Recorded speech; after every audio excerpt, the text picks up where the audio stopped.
جدوں حضور دے خلاف کافر گل کرتے سن نا تو حضور یہ نہیں سن فرماندے کہ حسان، کعب بن مالک، عبداللہ بن رواحہ یہ درباری طرح شاعر ہیں، تو حضور یہ نہیں سن فرماندے کہ بھائی خیال کرنا، ذرا اپنے کنٹرول کر کے گل کرنا، اینج نہ ہوئے کہ بغیر تسی اپنے قابو تو میری شانہ شروع کر دیو۔ نانا جدوں حضور دے خلاف گل ہوندی تو حضور ممبر بچھواندے تو حضور فرماندے قولوا لہم کما قالوا، فرمایا جس انداز انہاں گل کیتی نا اسی انداز میرے غلاموں انہاں دا منہ بنو۔ وَإِنَّكَ لَعَلَىٰ خُلُقٍ عظیم کے مالک نے یہ بات فرمائی ہے۔ جو امن اور سکون کی باتیں کرتے ہیں نا ان کو پتہ ہونا چاہیے امن بھی بغیر تلوار کے نہیں رہ سکتا۔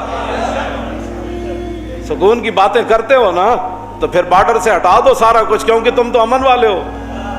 اس امن کو قائم رکھنے کے لیے بھی بارڈر پر کھڑا ہونا ضروری ہے۔ ہاں، لوگوں کو تم دھوکے دیتے ہو کہ امن امن امن کا حق جو ہے نا وہ حق وہ جناب آ بھی اسی وقت سکتا ہے جب حق کے پاس طاقت ہو، اور حق قائم اور دائم بھی اسی وقت رکھا جا سکتا ہے جب حق کے پاس طاقت ہو۔ طاقت کے بغیر نہ حق آ سکتا ہے نہ حق کھڑا رہ سکتا ہے۔ ہاں جی۔